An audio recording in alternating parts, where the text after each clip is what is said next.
Saya ulangi, secara umum perhatikan dulu Ibu. Kita dilarang mengangkat pemimpin orang kafir sebagai pemimpin kita jika ada orang yang beriman. Ini menunjukkan surat apa tadi? An-Nisa 144. Ya ayyuhalladzina amanu la tattakhidul kafirina awliya'a min dunil mu'minin. Aturiduna an taj'alu lillahi 'alaikum sultanan mubina.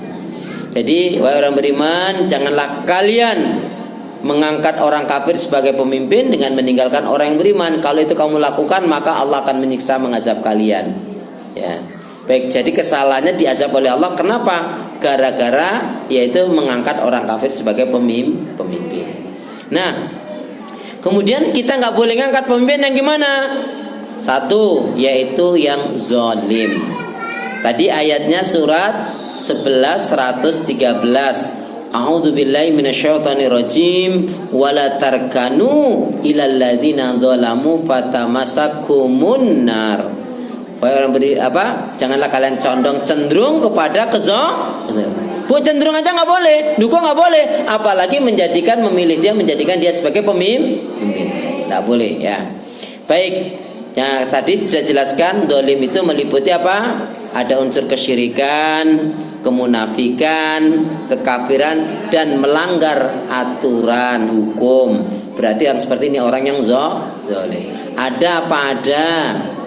Ada apa ada? Sudah tahu apa belum? Cari tahulah sendiri. Kalau belum tahu. Yang kedua, tidak boleh kita jadikan pemimpin orang yang sombong, al-kibr. Contohnya Fir'aun. Ya, orang yang sombong itu menolak kebenaran, meremehkan manusia, merasa baik benar sendiri. La yadkhulul jannah man kana fi qalbi misqala dzarratin min kibr, akan masuk surga siapa yang dalam hatinya punya sifat sombong meskipun hanya sebesar atom. Bu, kemudian yang perlu diingat tadi ayat tentang sombong surat yang ke-7 ayat 36, 40 dan 146. Yang ketiga, nggak boleh kita jadikan dia orang ini sebagai pemimpin kalau orang ini curang. Ada nggak yang kelihatannya curang? Ada nggak? Ayatnya gimana? Ada namanya surat curang. Maksudnya larangan berbuat surat Al-Mutaffifin. Surat Al-Mutaffifin Quran saya surat yang ke-83. Samakah? Sama yakin ya. Gimana ayatnya? Ayat yang pertama, wailul lil mutaffifin. Celakalah orang yang, yaitu orang yang ya, al-mutaffifin, orang yang curang. Jadi celakalah orang yang curang. Jazakumullah ya. Siapa yang curang? Ya, orang yang curang ini Bu, yang menghalalkan segala cara, yang penting menang. Pokoknya anakku harus jadi anak yang solih, anak yang taat, ahli ibadah, berilmu, menjadi pembela Islam. Ini namanya orang tua yang benar. Ya enggak? Bu, gitu aja belum tentu anaknya bisa jadi anak soleh loh Bu. Ya enggak?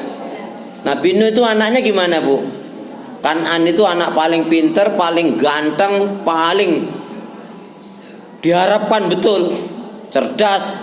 Tapi sayangnya akhirnya nggak juga ngikuti petunjuk hidayah Allah. Karena kalau sudah bicara petunjuk hidayah Allah itu haknya Allah Subhanahu wa ta'ala.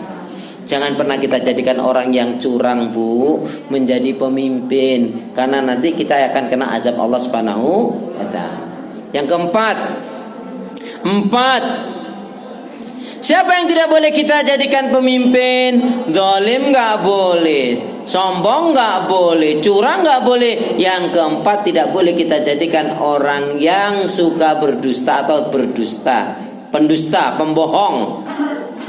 Bu, biasanya kalau bapaknya suka bohong, anaknya suka bohong juga, bahkan bohongnya lebih banyak biasanya. Jadi kalau kita pilih pemimpin, bapaknya ini suka bohong, ya berarti jangan diangkat anaknya kalau juga kelihatannya memang ada indikasi suka bohong. Yuk kita baca hadis dulu. Bismillahirrahmanirrahim. Qala Rasulullah sallallahu alaihi wasallam,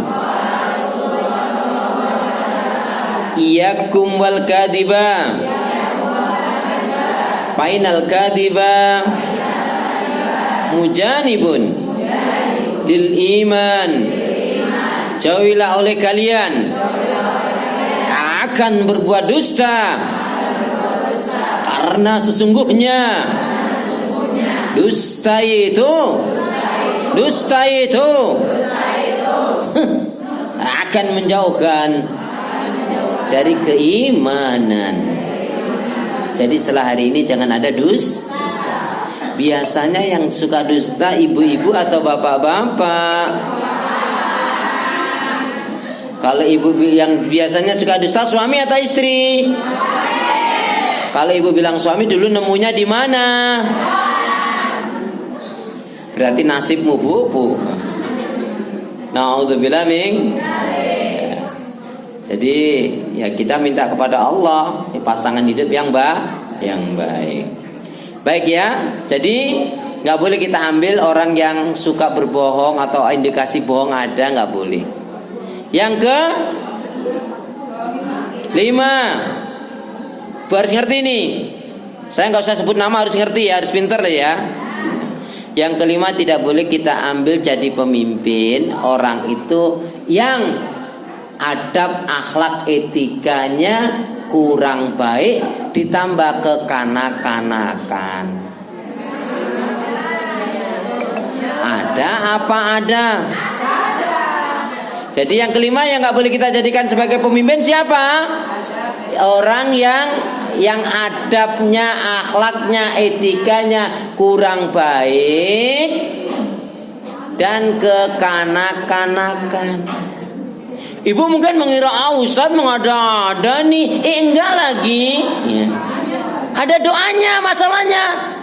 Nih doanya yuk. Nih doa ini dari Nabi bu, bukan dari saya. Nih ikutin saya. Doa kita itu nggak boleh ngangkat pemimpin yang kekanak-kanakan dan bodoh. Ya, lihat doanya gimana? Kita baca. Bismillahirrahmanirrahim.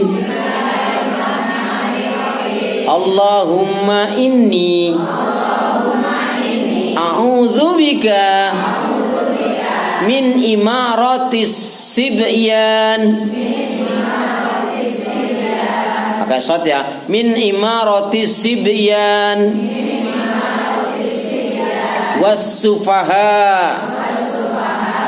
Allahumma inni a'udzubika min imaratis sibyan was-sufaha.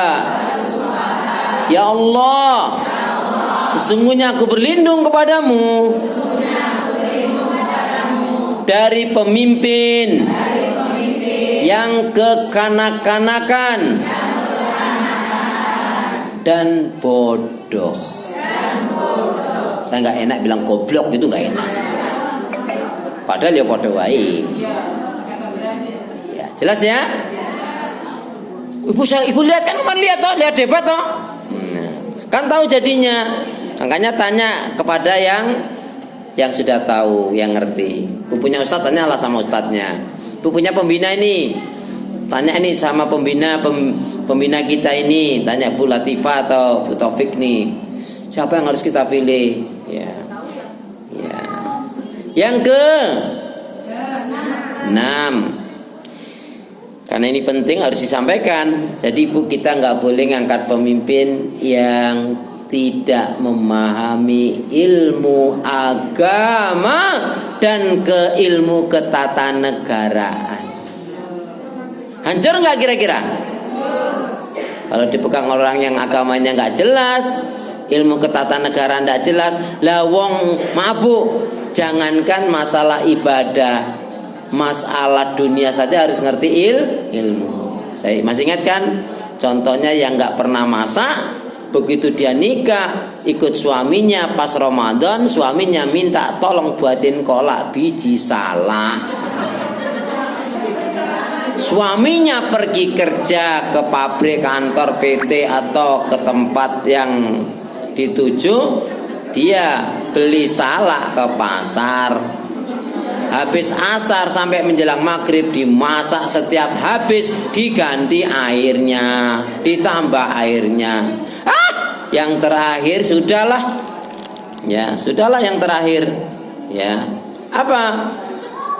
Yang terakhir betul sih, kasih pandan, kasih santan, kasih gula Jawa, ya, dikasih gula pasir, ya, kasih garam dikit, ya kan, ya, kasih vanili, sudah. Pas suaminya datang menjelang maghrib, assalamualaikum, waalaikumsalam. Gimana sayang, pesenanku udah matang, udah dari tadi lagi, ya. Duduk pas menjelang buka nyetel televisi, kultum. Ya pas Allahu Akbar, listriknya mati. Jadi pas apa ini sayang, kolak biji salah. Ini salah nggak istrinya ini? Nggak salah, neng kebangetan. Ya. Jadi berarti kita harus pilih pemimpin yang ngerti agama dan ilmu ketatanegaraan. Jelas, paham? Number 7. Bu, tidak boleh kita ambil dia menjadi pemimpin kalau ibadahnya tidak jelas.